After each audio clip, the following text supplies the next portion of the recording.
Então, pessoal, nós vamos hoje começar efetivamente com a nossa ementa. O nome da nossa disciplina é Planejamento de Experimentos. Como eu disse na aula passada, foi uma disciplina que nasceu junto com o programa. O nosso programa de pós-graduação em Engenharia Química. Devido à necessidade de uso de técnicas estatísticas, tanto para o planejamento quanto para o tratamento dos dados. Nós vamos hoje falar do capítulo 1, que é uma revisão de estatística, onde a gente vai ver, dentro de tanta coisa que existe importante na estatística, alguns conceitos básicos que a gente vai precisar deles aqui no curso, por isso eu precisava rever. Se você viu isso na graduação, e com certeza acho que a maioria viu, vai ser tipo uma aula de revisão, de um nivelamento de coisas que a gente precisa aqui no nosso curso. Ok?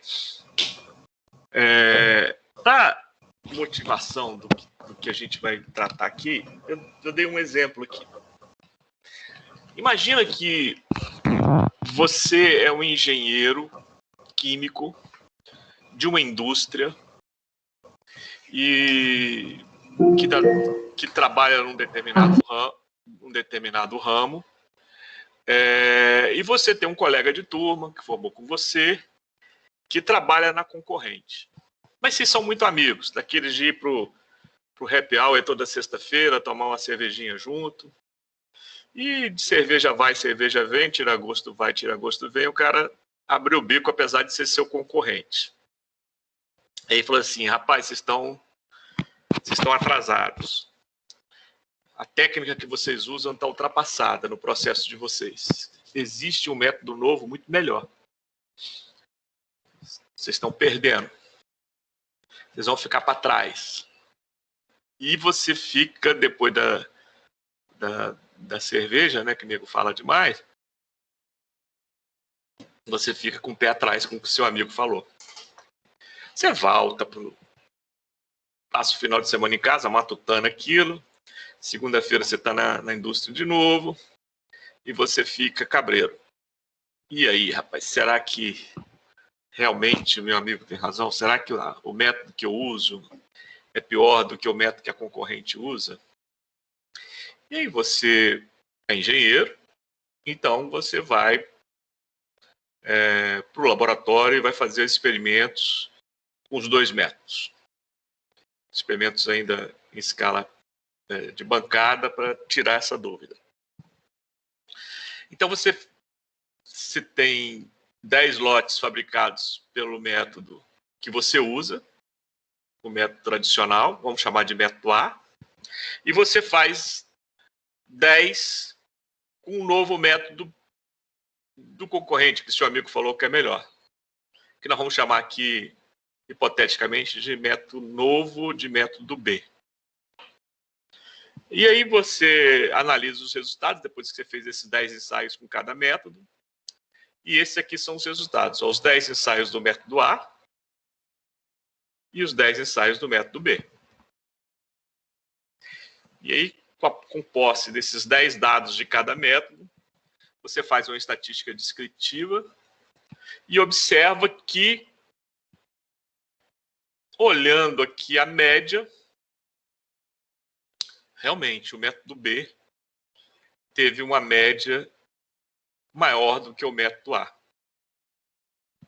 na resposta de interesse.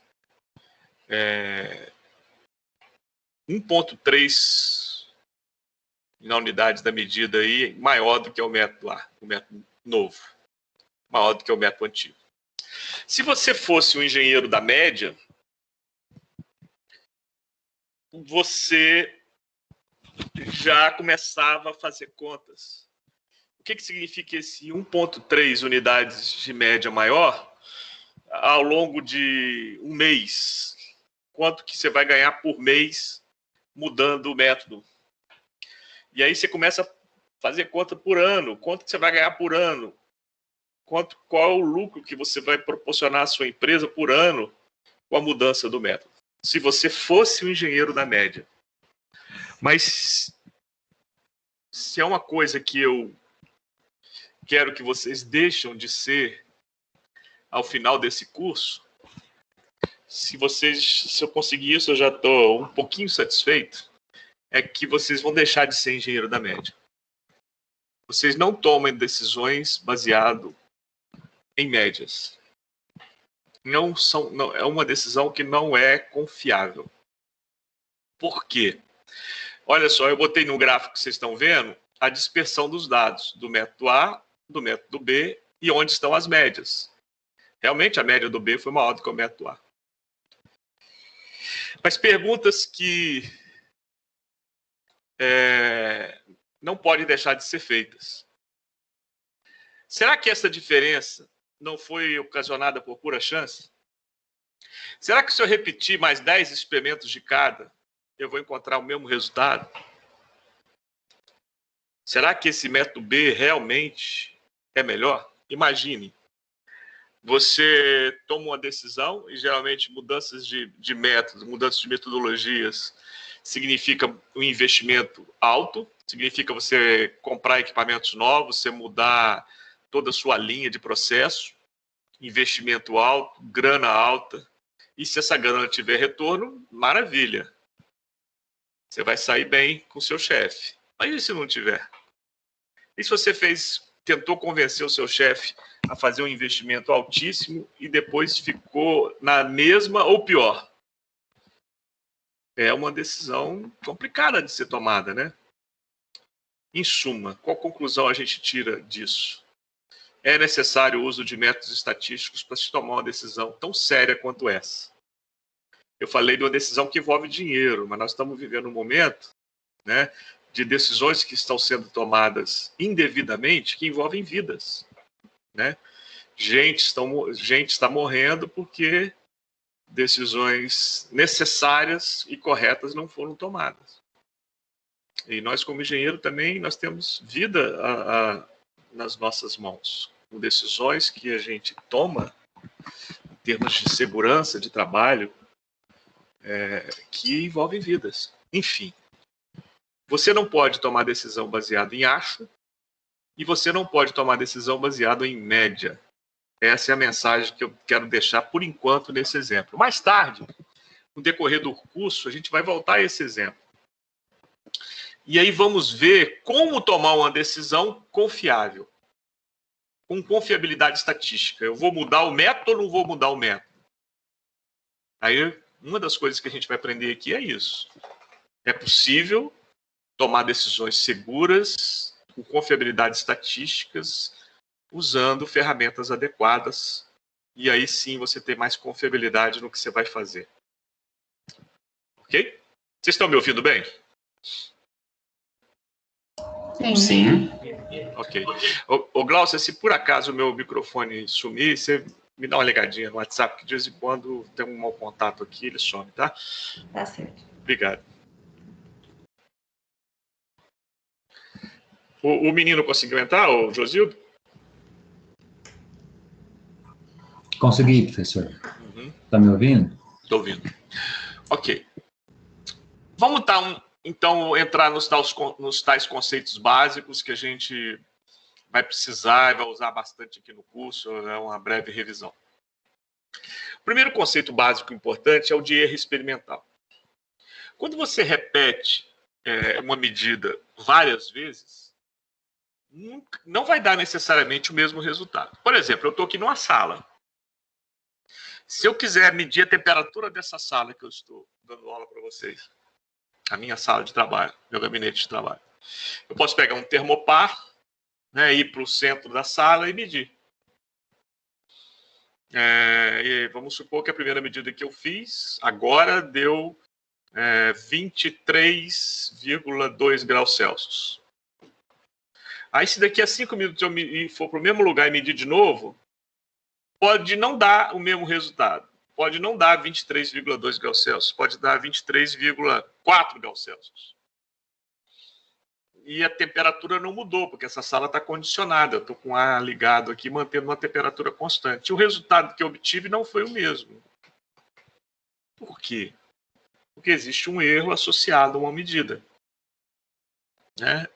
Então, quando você faz uma medida, existe um erro associado a ele. Existem dois tipos de erros. Um que você deve eliminar da sua vida de experimentalista, e outro que você não consegue eliminar, você tem que conviver com ele, mas você consegue quantificá-lo, você consegue medi-lo, ter uma ideia do tamanho dele. O primeiro erro, aquele que você deve eliminar da sua vida de experimentalista, é conhecido como erro sistemático. O que é o erro sistemático? Ele está relacionado a equipamentos mal calibrados, mal ajustados, com algum problema intrínseco, ou então se você está fazendo uma medida que exige um procedimento de medida, uma técnica de laboratório, um procedimento para realizar aquela medida, você pode usar algum passo incorreto, ou seja, procedimentos incorretos. Então, esse tipo de erro, você tem que corrigir e eliminar. Você não pode conviver com ele. E ele é corrigível. Se o equipamento está mal calibrado, calibre. Se o equipamento está mal ajustado, ajuste-o. Se o procedimento está incorreto, corrija-o. Então, tudo isso é possível e deve ser eliminado. Erro sistemático, a gente não pode conviver com eles. Existem outros erros. Outro erro, chamado erro estatístico, ou incerteza da medida, causada por variações incontroláveis e aleatórias dos instrumentos de medidas. Então, por exemplo, se eu falei da medida da temperatura aqui, um termopar, ele tem uma precisão. Vamos supor que essa precisão é 0,1 graus Celsius. Então, se eu medir, às vezes, simultaneamente, medir em seguida, e encontrar uma variação de 0,1 graus Celsius, é porque essa é a incerteza da medida por esse termopar. Ele flutua 0,1 graus Celsius. Então, às vezes vai dar 23,2, às vezes vai dar 23,3, às vezes vai dar 23,1, é uma flutuação dele. Não é nenhum erro sistemático, é uma incerteza. Então, o que eu tenho que fazer? Eu tenho que quantificar essa incerteza. Então, a precisão da medida dessa sala para um termopar de cobre constantante, tipo K, é 0,1 graus Celsius. Então, quando eu estiver falando da temperatura, eu vou falar assim, não mais, eu vou falar 23,2. Eu vou falar 23,2 mais ou menos 0,1 graus Celsius, que é a incerteza da medida. Essa aí, você vai conviver com ela e você vai quantificá-la. Está clara a diferença entre os dois erros? Esse é o desvio padrão que é colocado nas tabelas? Não é o desvio padrão. O desvio padrão é consequência dessa incerteza. Tá? O desvio padrão vai ser um resultado consequente dessa incerteza. Se você medir 10 vezes, você consegue calcular a média e o desvio padrão. Uhum. Tá? Então, essa incerteza da medida vai afetar o seu desvio padrão. Uhum. Ok? Ok. Então, você consegue eliminar e quantificar. O outro, você... Desculpa, você consegue eliminar e você deve eliminar, que é o erro sistemático. E o outro, você consegue quantificar, que é a incerteza. Incerteza não é problema. Incerteza, não existe medida sem incerteza. Ela pode ser alta ou baixa, aí é outra história. Mas não existe uma medida onde a incerteza seja zero. Ela pode ser muito pequena, mas não é zero. Agora, erro sistemático, se você caminhar com ele no seu trabalho, você está causando um vício no seu trabalho. E no final das contas, o seu trabalho não vai ser válido. Tem gente que, por pressa e por ansiedade, faz uma dissertação inteira com erro sistemático. E no final dela, um avaliador experiente pode perceber e colocar todo o seu trabalho por água abaixo. Existe muitas ansiedades ligadas à ciência. E ciência não combina com ansiedade. Ciência combina com procedimentos corretos. Vou dar um exemplo para vocês. Eu tive uma orientada de mestrado que hoje ela é professora na mecânica. Tem vários colegas aí que são da mecânica. Ela foi minha orientada de mestrado, ela fez mestrado aqui comigo, depois fez doutorado com a Aristeu. e acabou virando professora na mecânica. Mas eu me lembro que no trabalho dela, a gente tive um erro sistemático que a gente não conseguia identificar. Não foi por nenhum descuido dela, não. Era uma coisa meio escondidinha mesmo, meio difícil de achar. E nós ficamos pelo menos 6 meses tentando descobrir esse erro sistemático. Os experimentos não reproduziam. E não reproduziam não era por causa da incerteza, por causa do erro sistemático. E ela já estava ansiosa. Ela falou, mas eu não vou conseguir fazer a minha dissertação. Eu falei assim, calma. Não adianta a gente continuar aqui, porque tudo que você fizer, você vai ter um esforço gigante e no final não vai ser válido o que você fez. O que a gente faz, se outra pessoa usar o mesmo procedimento, tem que reproduzir. E o seu experimento não está reproduzindo. Não adianta a gente ficar ansioso e continuar. Nós temos que achar esse erro. E depois de muito esforço, o erro foi conseguido. Ela perdeu, entre aspas, 6 meses do trabalho dela, mas não perdeu. Porque depois, com a segurança de quem corrigiu o problema, os 6 meses seguintes, o que ela rendeu foi horrores. E aí ela fez um belo mestrado, um mestrado muito interessante. Mas não adianta, a gente vai ver que técnicas muito bacanas de tratamento de dados. Mas se o dado não serve, não adianta nada fazer gráfico colorido, cálculos estatísticos. E, na verdade, eles vão até revelar os seus problemas por um pesquisador, por um avaliador experiente. Então, você tem que corrigir o seu problema. Ou seja, qualquer técnica que a gente vai ver aqui nesse curso parte do pressuposto que o seu dado é confiável. Então, erro sistemático, fora da nossa vida. Erros estatísticos, vai continuar com a gente, nós vamos saber qual o tamanho dele. Tá claro agora? Alguma dúvida?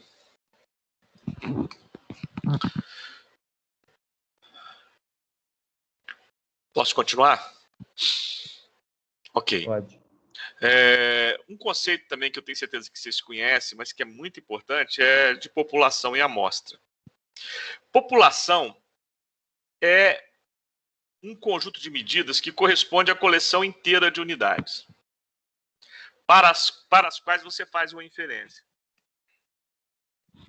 Amostra é um conjunto de medidas que você seleciona dessa população no decorrer de uma determinada investigação. Vamos dar um exemplo. Tem aqui engenheiros sanitários, tem gente da engenharia civil aí, vamos supor que alguém desses aí seria da engenharia sanitária. E o desafio dele é medir o nível de poluição do rio Berabinha. Então, você quer fazer uma inferência, né, o meio ambiente da sua cidade te deu essa incumbência de você fazer uma inferência sobre a população, ou seja, sobre o nível de poluição de um rio. Eu pergunto, quem é a população? Quem é a população do qual você está fazendo a inferência? É uma pergunta. O rio Berabinha. O rio. Você está fazendo inferência sobre o rio. Você vai pegar o rio inteiro e levar para o seu laboratório? Você não consegue. Impossível, não é verdade? Então, você não vai pegar o rio inteiro e levar para o laboratório e medir. O que você vai fazer? Você vai pegar amostras representativas do rio. Certo? E, a partir dessas amostras, você vai ter dados amostrais que vão te dar inferência sobre a população. Quem é a população? O rio. Ok? Ficou clara a diferença? Beleza. Então, sempre a gente vai estar pegando uma amostra ou amostras e fazendo inferências sobre populações. Agora, o importante é, essa inferência é confiável? Qual o nível de confiabilidade que eu estou fazendo usando essa amostra sobre essa população? São coisas que a gente vai conversar aqui também. Outras variáveis que vocês conhecem bem, conceito de média populacional e média amostral. Então, o que é média? É uma média aritmética, né? Ou seja, a soma de dados dividido pelo número de dados. Está aqui, por exemplo, a média amostral, que a gente vai chamar de Y barra. é a soma de dados da sua amostra dividido pelo número de dados que tem essa amostra. Mesma coisa para a população. Qual a diferença? A diferença é que esse enão da população aqui é uma coisa muito, muito grande, tende para infinito. Então, ó, essa nomenclatura nós vamos usar sempre. Ó. Quando a gente falar de média populacional, nós vamos chamar de eta. Quando a gente falar de média amostral, a gente vai chamar de Y barra. Tá? Enão e eninho é o número de dados. Eninho é o número finito e enão é um número muito grande tendendo para o infinito. Outro conceito importante, conceito de estatística e parâmetro. Um parâmetro é uma quantidade associada a uma população. Por exemplo, o eta é um parâmetro. No exemplo que eu dei, você não vai conseguir no laboratório medir o eta. Por quê? Você não consegue levar o seu rio para o laboratório. É alguma coisa muito grande. Beleza? Então, você não consegue medir o eta, mas você consegue fazer inferência ao eta. Mas eta é um parâmetro relacionado à população. O Y barra é uma estatística. O que é uma estatística? É uma quantidade calculada a partir de um conjunto de dados, em geral uma amostra da população, e você consegue medir isso, ir para o laboratório e medir, porque essa amostra ela pode ser grande, mas ela é mensurável, né? Ela é uma quantidade possível de se medir. Então, Y barra é uma estatística. Eta é um parâmetro. E sabe o que a gente faz, na verdade? A gente usa uma estatística para fazer inferência sobre um parâmetro. É uma nomenclatura estatística que, às vezes, muita gente usa errada. Chama de parâmetro que não é parâmetro. Tá? Parâmetro é usado de forma muito aleatória e não precisa no nosso linguajar técnico, infelizmente. Mas ficou claro o que é parâmetro, né? Beleza. Vamos continuar. Medidas de variabilidade. Medida de variabilidade é muito importante. Olha só. Vamos pegar do lado direito aqui da amostra, que fica mais fácil da gente entender. Depois a gente vai para a população. O que é a variância amostral? A variância de uma amostra, que na nomenclatura nossa nós vamos chamar de S ao quadrado. Portanto, o desvio padrão nós vamos chamar de S. Desvio padrão é o quadrado é a raiz quadrada da variância. Variância é o quadrado do desvio padrão. O que é variância? É a soma dos quadrados do desvio da média de cada observação em relação à média, somado N vezes. O que é N? O número de dados. Dividido pelo grau de liberdade. Nesse caso, o grau de liberdade foi N menos 1. Por que N menos 1? Porque o somatório do desvio da média amostral vai dar zero. YI menos Y barra somado N vezes vai dar zero. Ou seja, qualquer N menos 1 observação determina a enésima. Então, você precisa de N menos 1 e do conceito de média para achar a enésima. Portanto, a variância é a soma dos quadrados do desvio da média dividido pelo grau de liberdade, que nesse caso é N menos 1. E o desvio padrão é a raiz disso. Agora vamos fazer um paralelo com a variância da população e o desvio padrão da população. Olha para cá. O que é a variância da população? De novo, é o soma dos quadrados do desvio da média, só que agora é a média populacional, é um parâmetro. E enão. Por que eu não botei enão menos 1 aqui? Por que eu não diminuí de 1 aqui como eu fiz aqui na variância usando o grau de liberdade? Alguém pode me responder?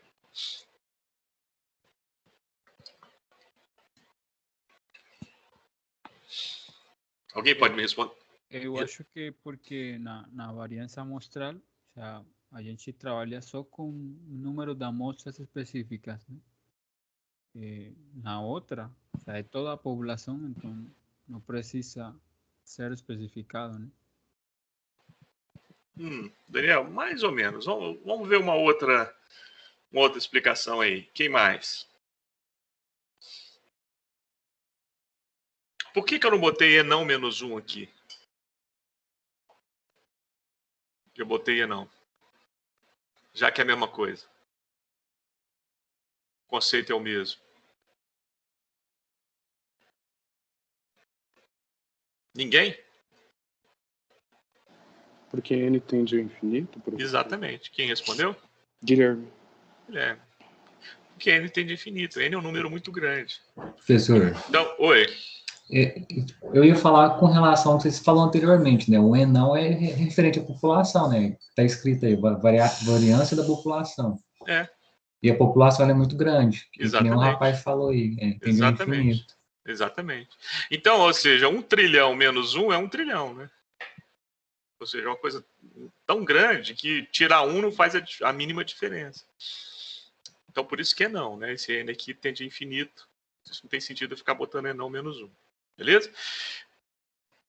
Então, geralmente, de novo, eu não conheço a variância da população. Como é que eu vou, então, ter uma ideia da variância da população? Através da variância amostral. Então, através de uma estatística, eu faço inferência a um parâmetro. Ok, pessoal? Tudo bem até aqui? Podemos continuar? Lembra que eu falei que uma coisa que eu quero que vocês deixem de ser é engenheiro de média? Lembra? Vou te dar um exemplo de como isso pode ser danoso. Nós estamos agora na Covid, né? Na pandemia do Covid. E o Covid ele se mostrou no início, né, atacando pessoas com mais de 50 anos, na primeira onda. Agora, a segunda onda, a coisa já mudou, né? Já tem gente morrendo com 20 e poucos, com 30 e poucos, tem gente da idade de vocês morrendo, coisa que não aconteceu na primeira onda. Antes do Covid, teve aquela gripe aviária, lembra daquela gripe aviária? E tem um caso interessante que mostra como que é perigoso você dar informações baseadas apenas em média. Aquela gripe aviária atacava bebezinhos e pessoas idosas. Então, os principais grupos de risco eram crianças com menos de 2 anos e idosos com mais de 70 anos. Certo? Então, aí um repórter foi entrevistar um epidemiologista e ele falou assim, escuta, como é que eu quero dar uma informação objetiva? Na imprensa, na mídia, a gente tem que ser objetivo, a gente tem que ser direto. Eu quero coisas assim, mais rápido. Numa frase eu falo tudo. Aí o epidemiologista falou isso, são criancinhas menores que 2 anos e vovozinhos maiores que 70. Aí falou, beleza, então 70 mais 2, 72, dividido por 2, 36. Então eu vou falar o seguinte, em média, a idade das pessoas afetadas pela gripe aviária é de 36 anos. Ele falou alguma coisa errada? Não, ele fez uma média, né? Uma média aritmética. Né? Não foi? Mas essa informação é útil? Não, ela não é útil. Essa média aí não significou uma informação importante para a população se cuidar. Concorda comigo? Professor. Oi. Mas nesse caso que você citou aí, a amostragem, ela está muito... Tá aos extremos, né? A gente não poderia trabalhar dessa forma, igual o cara fez, né? Exatamente. E ele quis dar essa informação baseada numa média, né? Entre 2 extremos. E isso não significa nada. Significa alguma coisa? Não. Simplesmente ninguém de 36 anos morreu. Diferente do que está acontecendo com a Covid hoje, né? Então, ou seja, essa informação é inútil, né? E muitas vezes você tomar uma decisão baseada na média, como essa aqui, ó, é uma decisão perigosíssima. Tá? Se você pegasse essa informação aqui, tomasse uma decisão, ou seja, mudasse todo o seu procedimento, você podia cair do cavalo. Cuidado com média. Esse é o primeiro recado, tá? variabilidade é uma coisa importante, investigar essa variabilidade é uma coisa importante. Beleza. Então, uma informação interessante estatística é o seguinte. Lembra que eu falei que existe dois tipos de erro, o erro estatístico e o erro sistemático? Você eliminou o erro sistemático da sua vida? Se isso aqui já acabou, isso, e eu falei para vocês que você deve fazer isso, tem como fazer e deve fazer, e você só está com esse erro aqui, com a incerteza que esse você não tem como eliminar, o que acontece? A distribuição de erros da sua medida, se você está com uma amostra grande, ela tende para uma normal, uma distribuição.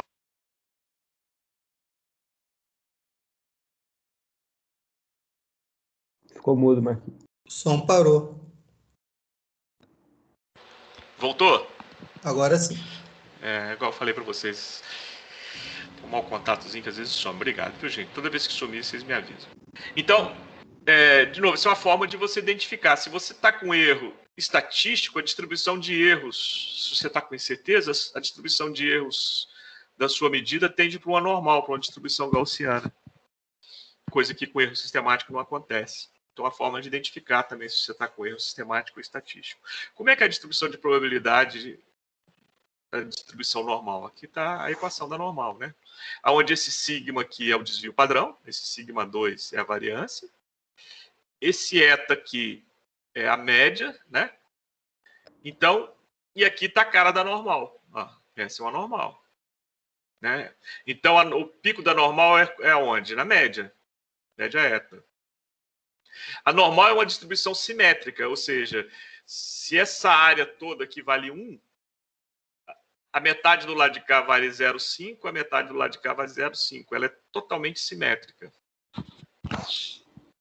E aqui, ó, eu tenho a normal menos um desvio padrão e a normal mais um desvio padrão. Então, essa área aqui, ó, entre a normal menos um desvio padrão, desculpa, a média, menos um desvio padrão e a média mais um desvio padrão, é 68,3% da área total. Ou seja, se a área total vale 1, essa área aqui é 0,683. Daqui até aqui. A área da média menos 2 desvio padrão até mais 2 desvio padrão, ou seja, daqui até aqui, é 95,4% da área total.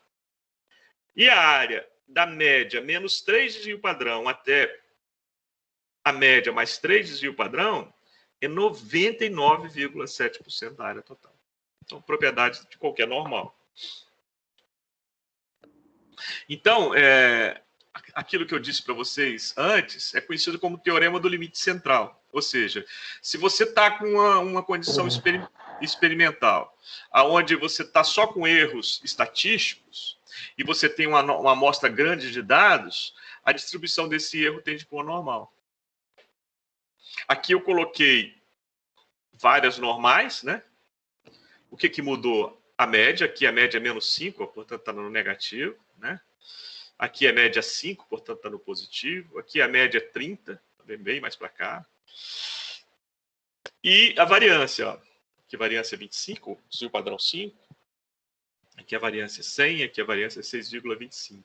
Você percebe quando a variância é maior, a normal fica mais gordinha, né? Quando a variância é menor, a normal fica mais magrinha. E ela vai deslocar para a esquerda ou para a direita em função da média.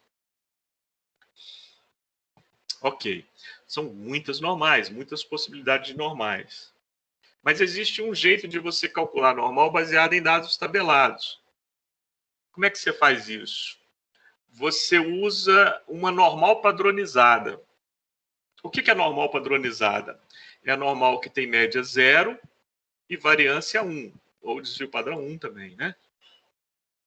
Beleza, essa normal de média 0 e variância 1, não, tá vendo? Média 0 e variância 1, você tem tabelado. Você quer fazer um cálculo rápido, você encontra essa tabelinha assim. Eu dei ela para vocês, você acha ela no Google, a normal padronizada. Tá bom, mas e se minha normal não foi essa? Foi uma dessas três aqui. Como é que eu transformo essa normal aqui numa normal padronizada para poder usar a tabela? Padronizando a normal. Como é que eu padronizo a normal? Eu diminuo da média, a média específica, né? Qualquer uma dessas aqui, e divido pelo desvio padrão. Desvio padrão específico, qualquer um desses aqui. E se eu fizer isso, eu transformo a minha normal, qualquer, numa normal padronizada, que eu vou chamar de Z. E aí eu consigo usar a tabela e fazer o cálculo da normal, o cálculo de probabilidade que eu quero. Beleza, então vamos lembrar, eu sei que vocês viram isso na graduação, mas como eu falei para vocês, coisas que eu vou usar demais aqui, eu preciso de um nivelamento, eu preciso de relembrar de tudo. Como é que eu uso essa tabela da normal, padronizada? Olha só, tem uma área aqui, olha que é normal, né? Simétrica. Tem uma área aqui que eu marquei de alfa. O que é esse alfa? É o valor dessa área aqui, marcadinha, churada. Então, vai ter um valor de Z aqui, que eu vou chamar de Z de alfa, ou seja, um Z que qualquer valor maior do que ele, né, o valor total dessa área aqui é alfa. Então, a probabilidade de Z ser maior do que Z de alfa é essa área aqui. A probabilidade de Z estar à direita aqui é essa área aqui. E essa área vale alfa, que é uma fração da área total. Vamos ver como é que a gente acha o valor de alfa aqui dentro? Ó, aqui, ó, aqui é o valor de Z, de alfa. Na primeira casa, e aqui na segunda casa, terceira casa, e aí vai. Ó. Então, vamos pegar um exemplo. Ó. Eu quero achar o valor de Z, o valor de alfa correspondente ao Z de 1,00. Então, o valor de alfa é 0,1587. Então, se esse Z de alfa vale 1,00, essa área aqui vale 0,1587, ou seja, 15,87% da área total. Ficou claro? Ah, se não fosse 1,00, fosse 1,02. Então, 1,000102. Então, se Z de alfa fosse 1,02, essa área aqui seria 0,1539. Ficou claro como é que usa essa tabelinha? Tudo bem, pessoal? Uma pergunta. Sim. Ok, então vamos fazer algumas contas aqui. Ó. Eu falei para vocês da probabilidade de Z ser maior do que 1, né? Ou seja, Z de alfa é 1. Então, 0,1587.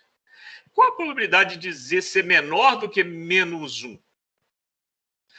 Isso aqui não é uma distribuição simétrica? Então, se aqui está 1, aqui vai estar menos 1. E o que acontece do lado direito é exatamente o que acontece do lado esquerdo. Então, a probabilidade de Z ser menor do que menos 1 é exatamente o 0,1587. Tudo bem? É uma pergunta? Tudo bem? Ok. Ok, então qual a probabilidade de módulo de Z ser maior do que 1? É a soma das duas áreas, né? Ele pode estar do lado direito ou do lado esquerdo. É 2 vezes isso aqui. 0,3174. Vamos fazer para Z de alfa igual a 2. Ó, 2. Vamos lá. 2,00. Está aqui, ó. Qual é essa área? 0027. Eu botei 5 aqui, porque eu peguei do estatística, que tem uma precisão um pouquinho maior. Então, 00275. Qual a probabilidade de Z ser menor do que menos 2? Está do lado de cá. É o mesmo valor, porque é simétrico. Qual a probabilidade de módulo de Z ser maior do que 2? É o dobro disso aqui. A soma das duas áreas, 00455. Ok, vamos fazer uma outra continha aqui. Ó. Qual a probabilidade de Z estar no intervalo entre menos 0,15 e 1,6? Eu fiz uma figurinha aqui para ilustrar. Ó, menos 0,15 está aqui. Né? Se a normal é a normal padronizada, então a média aqui é 0. Então, menos 0,15 está à direita da média. Está aqui. E 1,6 está aqui. Então, essa probabilidade é essa área que está branquinha aqui, ó, que não está marcada de vermelho. Eu quero saber qual o tamanho dessa área. O tamanho dessa área que está branquinha, que não está marcado de vermelho, é exatamente a probabilidade de Z estar compreendida no intervalo entre menos 0,15 e 1,6. Tudo bem? Como é que eu vou fazer isso? eu vou calcular as duas áreas de vermelho, a do lado de cá e a do lado de cá. E aí eu sei que a área total vale 1. Eu diminuo 1 da área de vermelho do lado de cá e da área de vermelho do lado de cá. Ficou claro o que é que eu vou fazer? Alguma dúvida? Então vamos lá. Qual a probabilidade de Z ser menor do que menos 0,15? É a mesma coisa do que a probabilidade de Z ser maior do que 0,15, né? Porque o que acontece desse lado, acontece desse lado. Então, qual a probabilidade de Z ser maior do que 0,15? Vamos achar aqui. 0,15 está onde? 0,1 está aqui. 0,15, está aqui. 0,15 está aqui. Essa área vale quanto? 0,4404. Quem é 0,4404? Essa área vermelhinha aqui. Tudo bem? Qual a probabilidade de Z ser maior do que 1,6? Ou seja, essa área vermelhinha aqui. Vamos achar. 1,6, 1,60, 160. Então, a primeira coluna aqui. 00548. Então, a área branca é 1 menos as duas áreas vermelhas. 1 menos 0,404 menos 00548, que dá 50,48. Então, essa área branquinha aqui é 50,48, que é exatamente a probabilidade de Z estar compreendida no intervalo entre menos 0,15 e 1,6. 0,5048. Alguma dúvida até aqui? Tudo bem, pessoal? Posso continuar? Pode. Sim. Tá bom. Então, vamos pegar uma normal qualquer, vamos padronizar e vamos fazer a conta. Então, seja y um dado que vem de uma normal. O que isso significa? Eu já eliminei meus erros sistemáticos, né? Esse dado é reproduzível. E essa normal tem média eta e variância sigma 2. Eu quero calcular a probabilidade de um dado ser maior do que um valor de referência, que eu vou chamar de um y0. Isso é muito comum na vida do engenheiro, né? Valor de referência pode ser um valor da legislação ambiental, pode ser um alvo que você quer conseguir na sua empresa. Você está sempre convivendo com valores de referência. Então, olha só, essa é a normal, meus dados seguem essa normal. Não é uma normal padronizada, é uma normal qualquer. Eu quero achar a probabilidade de y ser maior do que esse valor de referência. Então, eu não tenho a tabela dessa normal, mas eu tenho a tabela da normal padronizada. O que eu vou fazer? Padronizar essa normal. Como é que eu padronizo essa normal? Eu diminuo da média e divido pelo desvio padrão. Aí eu transformei essa normal aqui numa normal Z, ou seja, a normal padronizada. E aí faço a mesma coisa com o valor de referência. Diminuo da média e divido pelo desvio padrão. E aí a probabilidade que era de y ser maior do que o y0 passou a ser de Z ser maior do que um Z0. E quem é o Z0? É o valor de referência menos a média dividido pelo desvio padrão. Vamos dar um exemplo numérico para usar isso. Seja y um dado que vem de uma normal, com média 4 e desvio padrão 0,3, ou variância 0,3 ao quadrado. Eu quero calcular a probabilidade de y ser maior do que 4,4. Então, 4,4 é o meu valor de referência. Como é que eu faço isso? Padronizo. Vou calcular primeiro, transformar o valor de referência, que é um y0, 4,4, num z0. Como é que eu faço isso? Diminuo da média, que é 4, divido pelo desvio padrão, que é 0,3. Então, o valor de referência saiu de 4,4 em y0, virou um z0 de 1,33. Então, a probabilidade de y ser maior do que 4,4 é a mesma coisa que a probabilidade de z ser maior do que 1,33. Bom, isso eu sei calcular. Aí eu vou na tabelinha, 1,30313233. Quanto que é? 0,0918. 9,18%. Tá claro? Alguma dúvida? Sim. Vocês não perguntam, eu vou continuar. Vamos lá. Distribuição T de student. Eu disse para vocês que no teorema do limite central que se você eliminou os erros sistemáticos, a distribuição de erros estatísticos tende para um anormal se a amostra for grande. Mas se a amostra for pequena, isso não vai acontecer. Mas você pode analisar seus dados, em vez de usar uma normal, usar uma T de student. Aí entra uma outra variável na história, que é o grau de liberdade, para a amostra pequena. E às vezes a amostra pequena é uma realidade. Nem sempre a gente consegue trabalhar com a amostra grande, né? Tem duas coisas que vão contra a gente ter amostras grandes: tempo e dinheiro, né? E tempo é dinheiro, muitas vezes, né? Você tem um tempo limitado para desenvolver seu trabalho e você tem uma grana limitada para comprar os insumos que você precisa para realizar seu trabalho. Então, nem sempre eu consigo trabalhar com as amostras grandes. Então, como é que eu faço? Como é que eu trato quando eu estou com uma amostra pequena? Não é na normal mais, é na T de student. A T de student também existe uma padronização como a normal, ou seja, você vai diminuir da média e dividir pelo desvio padrão. Agora, o seu desvio padrão, né, vem da amostra, e a amostra é pequena. Se a amostra é pequena, então aparece o tal do grau de liberdade. Então, toda T tem um grau de liberdade. Aqui, olha, eu coloquei nesse gráfico aqui as T's de students e a normal padronizada. A normal padronizada é essa curva pretinha aqui, tá vendo? Ela vai lá em cima. Todo mundo enxergou aí? Dá para enxergar no seu computador ou no seu celular? Hoje está normal? Dá sim. Ok. A T de student, elas são várias. Para cada grau de liberdade, eu tenho uma T de student. E o que é o grau de liberdade? Lembra? É o número de dados menos 1. Então, olha só. Essa vermelhinha aqui, ó, quando eu tenho só 2 dados, ó, a T de student está aqui embaixo.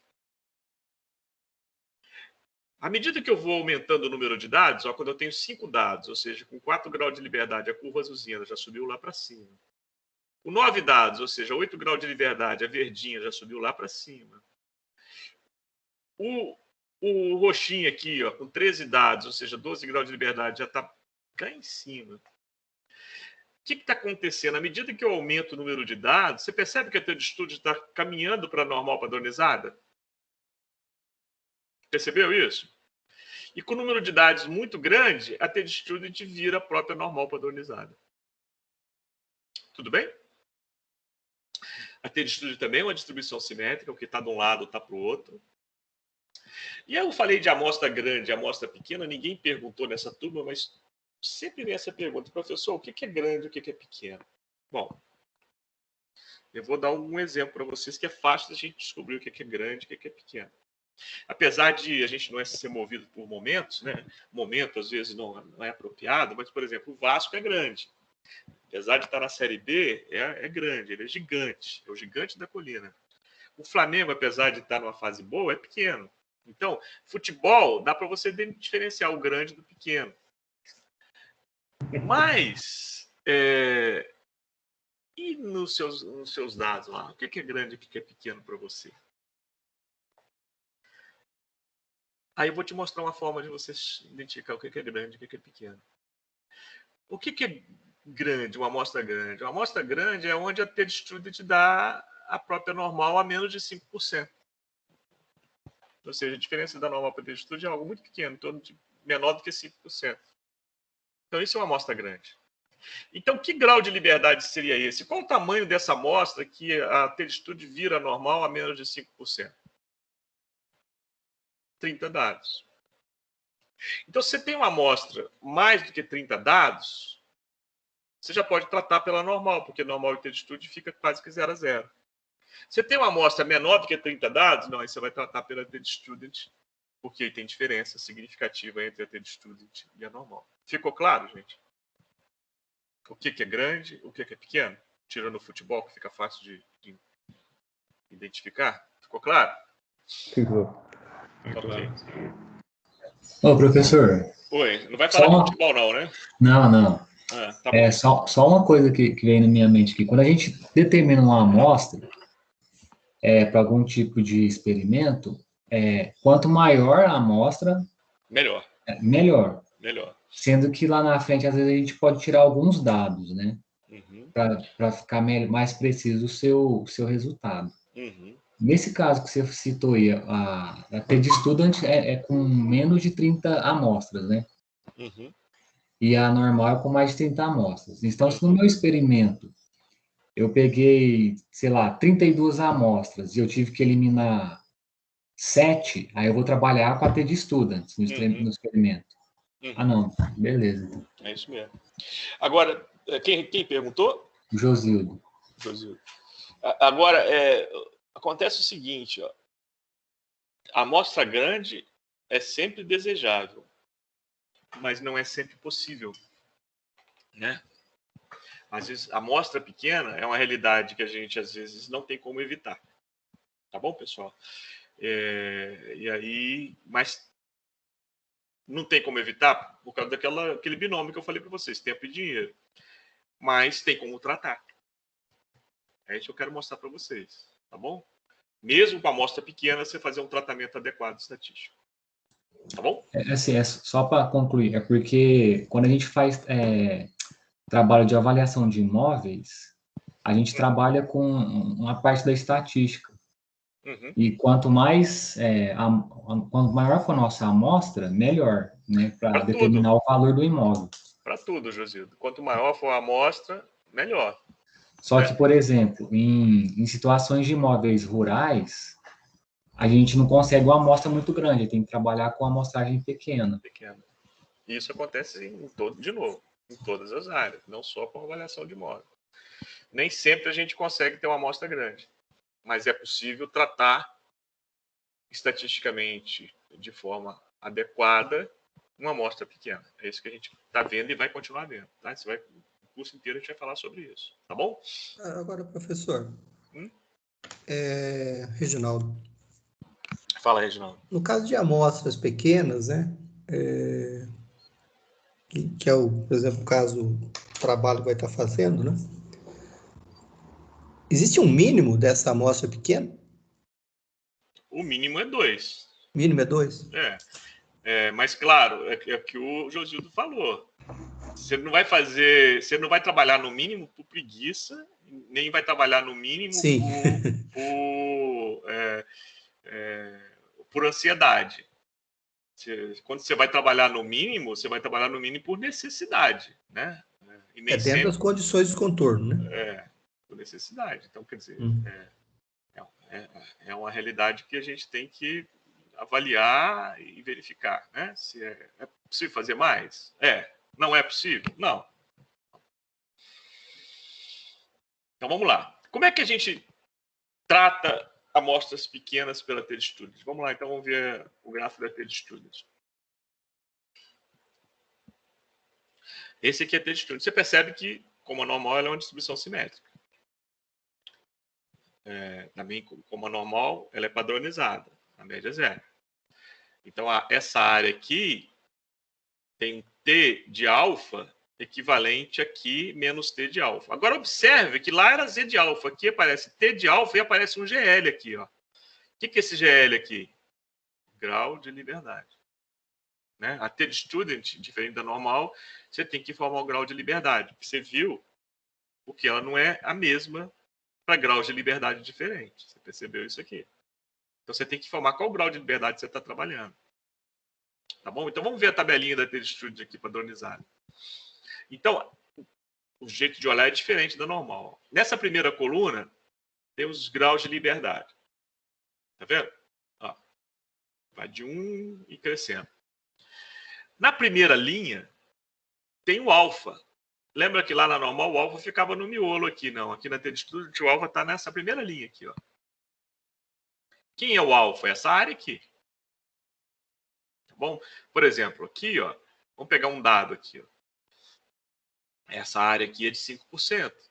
Aqui está 5%. E quem está no miolo da tabela? Está no miolo da tabela o T de alfa para um determinado grau de liberdade. É isso que está aqui dentro. Vamos pegar um dado para ilustrar. Vamos supor que você tenha 10 dados. Sua amostra tem tamanho 10. Então, qual o grau de liberdade? Se sua amostra é de tamanho 10. 9. 9. Então, olha só. Eu estou falando de algo que está só nessa linha aqui. Esquece as outras, né? Porque essa linha é de 9 graus de liberdade. Beleza. Eu quero saber, com 10 dados, qual o valor de T que corresponde a uma área de 5% aqui. Uma área muito comum que a gente vai usar muito em estatística. Se essa área aqui é 5%, qual o valor de T que se eu tenho 10 dados? Ou seja, se eu tenho 9 graus de liberdade. Eu vou aqui, né, para 5% que está aqui, acho o valor de T. Quanto que é? 1,833. Então, o que eu posso dizer? A probabilidade de T ser maior do que 1,833 com 9 graus de liberdade é 5%. Entendeu o que eu disse? Eu preciso repetir. Entendi. Uhum. Então, vamos continuar. Olha, eu tenho 7 observações que veio de um Y com a normal, um Y que segue uma normal com média eta. Está errado aqui, viu? Esse N está do lado de fora e aqui tem um eta, tá? Então, o Y que veio de uma normal com média eta e variância sigma 2. 7 dados. Aí você me interrompe e fala assim, professor, eu estou fazendo o papel de vocês. Vocês estão perguntando pouco, eu vou começar a simular perguntas aqui. Professor, o senhor não acabou de dizer que se eu tenho uma amostra pequena, eu tenho que tratar pelo antedistúdio? O senhor está falando de normal aí? Então, vamos lá. Uma coisa é uma coisa, outra coisa é outra coisa. Quando eu estou dizendo para vocês que você tem uma amostra pequena, você vai tratar com antedistudent, é verdade, continua sendo, não mudou nada. Quando eu estou dizendo para você que esse dado aqui que você obteve, esses 7 dados que você obteve aqui, veio de uma normal, significa que você já eliminou os erros sistemáticos. É uma amostra pequena, mas ela é boa. Você já fez o dever de casa, você já eliminou os erros sistemáticos antes. Apesar de ser uma amostra pequena, ela é reprodutível. Ficou clara a diferença? Então, é isso que quer dizer que esse dado veio de uma normal. Beleza, você vai tratar pela antedistudent. Dizendo que veio da normal significa que você eliminou os erros sistemáticos. Tá. Agora, a média é 4 e eu quero saber a probabilidade de Y ser maior do que um Y0, um valor de referência. Esse Y0 é 4,4. O professor já viu isso em algum lugar. Sim, são os mesmos dados que eu dei da normal, só para a gente comparar. Ó. É o mesmo dado daqui, ó. Média 4, valor de referência 4,4. Só para você ver a diferença do resultado da normal para ter de student. E nos dados, o desvio padrão é 0,3. Tá legal. Então, eu vou padronizar o valor de referência, ou seja, ele é 4,4, eu vou diminuir da média, que é 4, e vou dividir por 0,3, que dá aquele mesmo 1,33. E eu quero calcular a probabilidade de T ser maior do que 1,33, com quantos graus de liberdade? Se eu tenho 7 dados, qual o grau de liberdade? 6. Então, qual a probabilidade de T ser maior do que 1,33 com 6 graus de liberdade? Vamos lá na tabelinha. 6 graus de liberdade. Olha, eu estou nessa linha aqui, só nessa linha. Aonde que está o T? Está aqui dentro. Qual o T que eu quero calcular a probabilidade? 1,33. Aonde que está 1,33? Está aqui, ó. Aqui é 0,7, é maior do que isso. Aqui é 0,9, é maior do que isso. Aqui é 1,13, é maior do que isso. Está Aqui entre os dois. 1,44 é menor do que isso. Então, está entre esses dois. Ou seja, essa área é alguma coisa entre 0,10 e 0,15. Mais próxima do lado de cá. Né? Mais próxima do 0,10. O que eu faço? Interpolo. Interpolo e acho que essa área é 0,12. Então, a probabilidade de T ser maior do que 1,33 é 0,12. Aí você fala assim, professor, mas eu não perco precisão interpolando? Perde um pouco. Nessa tabela, porque ela é por um monte de grau de liberdade, ela é muito menos precisa que a da normal. Aí, que vem a vantagem da gente usar ferramentas estatísticas, softwares estatísticos. A Glaucia vai mostrar para vocês na aula de hoje. Lembra, toda aula vai ter uma parte teórica que eu dou aqui e depois uma parte prática que a Glaucia, os monitores. Vocês têm 2 monitores da disciplina, a Grazi e o Murilo, que são alunos, os 2 são meus alunos de doutorado. A Glaucia é pós-doutorado. Então, termina a aula teórica aqui, a Glaucia e os meninos vão mostrar para vocês como fazer tudo que eu falei no software estatística. Por exemplo, como calcular esse 0,12 aqui, ó, com maior precisão do que interpolando, igual a gente fez aqui, usando essa tabela, fazendo o cálculo direto no software estatística. Tá bom? E agora observa que deu o mesmo resultado, né, deu diferente. Ó. Essa área aqui deu 0,12 e a normal deu 0,918. Tá vendo? A diferença, né, precisão, onde você tem um cálculo outro, mas com amostra pequena você tem que usar TestStudent. Beleza. Vamos fazer mais uma conta aqui usando a TestStudent. Um outro exemplo. Seja a distribuição TestStudent com 9 graus de liberdade. Então, quantos dados eu tenho? Pergunta. 10 graus. 10 dados. Eu quero achar a probabilidade do T estar entre menos B e B. E essa probabilidade é 90%. Então, eu disse a probabilidade que eu quero, 90%. Já vamos falar na aula que vem sobre intervalo de confiança. Nós já estamos fazendo uma Avant Premiere aqui sobre intervalo de confiança. Então, a probabilidade é 90%. Eu quero achar um valor B tal que T está entre menos B e esse B é 90%. Ou seja, ignora esse número aqui. Aqui, ó, aqui está menos B e aqui está B. A probabilidade de T estar entre menos B e B é 90%, essa áreazinha branca. Se essa área branca é 90% e a área total é 100%, e a TestStudent é uma distribuição simétrica, então sobrou 10%. E se é simétrica, se sobrou 10%, 5% fica para um lado, 5% fica para o outro. Beleza? Então já achei essa área aqui que é 5%. Então, qual o valor de B que T ser maior do que ele é 5%? Como é que eu acho esse valor? Então, essa área aqui é 5%. Onde está a área de 5%? Está aqui. Quantos graus de liberdade? 9. Então, está nessa linha aqui. Ó. Nessa linha, para dar 5%, o texto tem que ser 1,833. Então, esse B é 1,833. Como é simétrico, do lado de cá é menos 1,833. Então, esse Bzinho aqui, para dar 90%, é 1,833 e aqui menos 1,833. Tá claro? Tudo bem, pessoal? Ok. Vocês não estão perguntando, eu estou acreditando que vocês estão entendendo tudo que eu estou falando. Professor, eu tenho aí uma pergunta. Normalmente, a TestStudent, ou seja, é uma distribuição simétrica, ou seja, sempre vai ser desse jeito? Sempre é simétrica. Beleza. Sempre vai ser simétrica. Vai distanciando da normal, mas simetricamente, à medida que você vai diminuindo o grau de liberdade, mas continua sendo simétrica, independente do grau de liberdade. Tudo bem? Beleza. Beleza, então vamos começar a falar de teste de hipótese. Cara, a gente vai usar o tal do teste de hipótese aqui o tempo todo. Até o final desse curso, nós vamos fazer teste de hipótese. Todas as ferramentas que a gente vai usar, a gente vai fazer teste de hipótese. Então, o troço tem que estar bem entendido por vocês. O que é um teste de hipótese? O que é uma hipótese estatística? É uma afirmação que você está fazendo sobre uma população.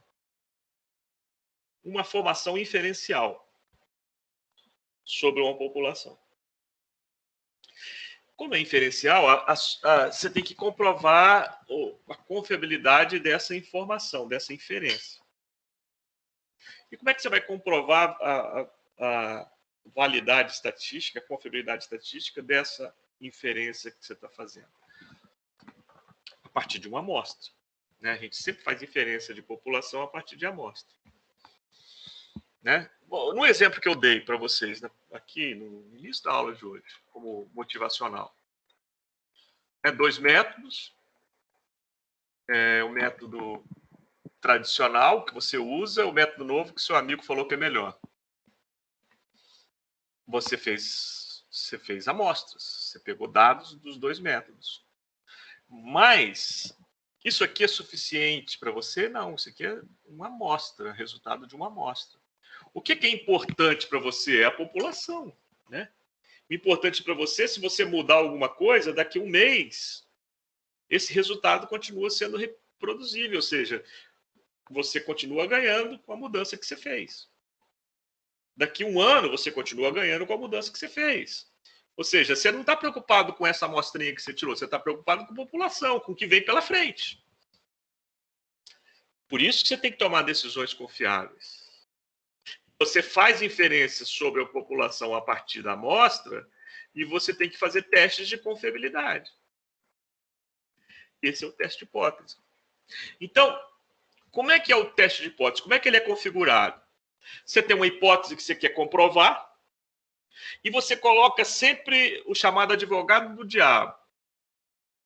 Você coloca sempre a hipótese de negação daquilo que você quer comprovar. Como uma hipótese também, para você avaliar as duas. Qual que você confia mais? Naquilo que você quer comprovar ou na negação daquilo que você quer comprovar? Aquilo que você quer comprovar é conhecido como hipótese alternativa. Nós vamos chamar de H1. A negação daquilo que você quer comprovar, a gente vai chamar de hipótese de nulidade. Vamos chamar de H0. Então, o que você quer comprovar, H1. A negação daquilo que você quer comprovar, H0. No exemplo que a gente deu no primeiro slide do curso, o que eu quero comprovar? É uma pergunta para vocês. Se o método novo B é superior ao A. Exatamente. Então, eu quero comprovar se o que o meu amigo falou está certo. Porque eu só vou mudar se tiver certo. Não vou colocar minha cabeça a prêmio. Então, você pode formular uma hipótese H1, que é o que você quer comprovar desse jeito. Y barra, ou seja, a média do B é maior do que YA, a média do A? A média amostral do B é maior do que a média amostral do A? É assim que você formula essa hipótese de alternativa? Não. Não. Por que você não formula assim? A média amostral do B é maior do que a média amostral do A? Porque se você formular desse jeito, você já tomou a decisão, não já? Está aqui, ó. É o maior. É o maior. É desse jeito que você formula a hipótese? Não. Por que não? Você não está preocupado com a média amostral, você está preocupado com o quê? Com a média populacional. Com o conjunto dos dados, o que vem pela frente. Que vem sempre pela frente. Ficou claro, gente? Sim. Então, a formulação do teste vai ser assim, ó. Eta, o parâmetro média populacional de B, é maior do que eta, o parâmetro média populacional de A.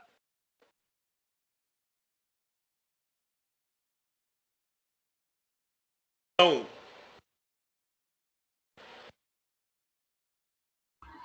Microfone de novo. Professor, ficou mudo. obrigado, gente. Qual é a negação disso? Não, o método novo não é melhor. O método atual é melhor ou igual. Igual também é uma negação, não é? Por quê? Você faria investimento de milhões de dólares para ficar 0 a 0? Né? Você convenceria o seu chefe para mudar todo um maquinário, toda uma técnica, treinamento dessa técnica, para não mudar nada em termos de lucro? Você faria isso? Você correria esse risco? Não. Né? Para onde foi esse dinheiro? Para o ralo. Certo? Então, para mudar, tem que ser melhor. Então, esse é o H1, maior. O H0, o antigo é melhor ou igual ao novo? Também não serve, igual também não serve. Ficou claro, gente? Como é que a gente formula um teste de hipótese? Baseado nesse exemplo que eu dei? Beleza. Então tá aqui, ó. Quando a investigação é relacionada a um fato baseado na amostra, a negação desse fato é considerada como hipótese de nulidade e o fato de ser comprovado pelos dados é considerado como hipótese alternativa. No exemplo que a gente deu, o H1 é eta B maior do que eta A, população. O H0 é eta B menor ou igual com eta A. Dois tipos de erros possíveis que pode acontecer. Agora eu quero a concentração de vocês, porque é simples, mas a cabeça dá umas voltinhas. Então eu quero que você esteja comigo aqui, focado comigo. Dois tipos de erro possível no teste. Primeiro, o erro do tipo 1. H0 é verdade. Então, vamos pegar esse exemplo que eu dei, porque fica fácil de você entender o que eu estou querendo dizer. No exemplo, o que significa H0 ser verdade? Alguém me diga. Quer dizer que o método B, o método novo, não é superior ao método A. Exatamente. Quem respondeu? Gustavo. Gustavo. Exatamente o que o Gustavo falou. O método novo não é melhor do que o método antigo. É pior ou igual. Isso é fato. Mas eu fiz o teste e os resultados do teste me levaram à rejeição de H0. Gustavo, o que significa eu rejeitar H0? Aceitar H1, né? Exatamente. E o que significa aceitar H1? Que o método B ele é superior ao método A. Que o método novo é melhor. Então, vamos olhar na gravidade desse negócio. O fato é, o novo não é melhor. Eu fiz o teste e cheguei à conclusão que o novo é melhor. Viu o tamanho do pepino? Esse é um erro do tipo 1. Qual a consequência desse erro? A consequência desse erro é que eu mudo tudo e fica pior ou igual. Eu fiz um investimento que foi pelo ralo. Viu o tamanho da gravidade do erro do tipo 1? Ficou claro, gente? Erro do tipo 2. Gustavo, vou te pegar de novo aí. Você pegou direitinho a ideia da coisa, eu quero te usar como exemplo para os seus colegas. H0 é falsa.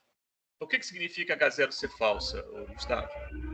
Bom, então como H0 era a hipótese de nulidade, ou seja, método B não é superior, ela ser falsa quer dizer que que o método A é superior. Não.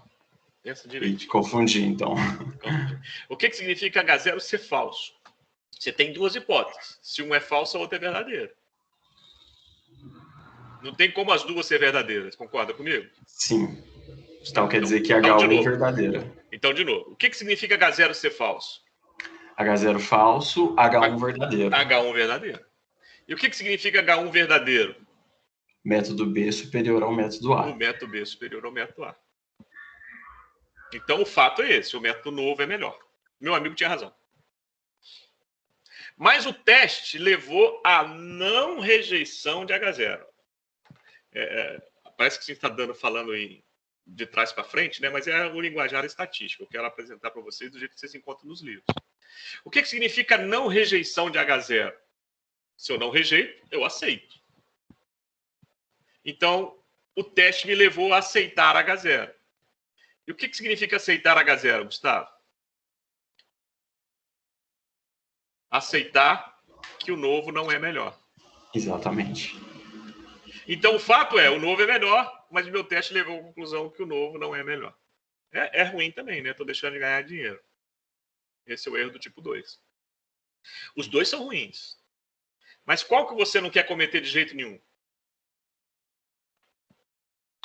Se você se falar para vocês assim, olha, escolhe um desses dois pepinos aí, qual que você não fica com ele de jeito nenhum? O erro que me levaria a mudar o método, né, fazer o investimento para não ter resultado. Exatamente, é o tipo 1, né? Então, o erro do tipo 1 é mais crítico. Os dois são ruins, mas o erro do tipo 1 é mais crítico. Agora, eu vou dar um conceito que as pessoas não entendem direito o que ele significa e, às vezes, inverte para facilitar o entendimento. Quando a gente fala de nível de significância de alguma coisa, de um teste, de hipótese, geralmente, todos os cálculos estatísticos vão ter teste de hipótese envolvido. Quando eu falo de nível de significância, sabe o que eu estou falando? A probabilidade máxima de ocorrer erro do tipo 1. Então, quando eu falo assim, um teste tem um nível de significância de 5%. Sabe o que está querendo dizer? Que a probabilidade máxima de ocorrer erro do tipo 1, esse mais crítico aqui, é de apenas 5%. Sabe? Então, você não precisa transformar 5% em 95%, como muita gente faz. Nem 1% em 99%. Se você entendeu de fato o que é nível de significância. Então, quando eu falo assim, ó, o nível de significância do meu teste é de 1%, significa que eu tenho, no máximo, 1% de chance de ocorrer erro do tipo 1. Esse é mais crítico. Então, ou seja, quanto menor o nível de significância do teste, mais confiável é o teste. E não o contrário. Ficou claro, gente? Ficou claro que você não precisa transformar 5% em 95%, nem 1% em 99%? Se você entendeu direito o que significa nível de significância? Tudo bem? Tudo bem, pessoal? Sim. Sim. Ok. Ótimo. Então, olha só. Uma coisa que eu vou começar hoje aqui e vou...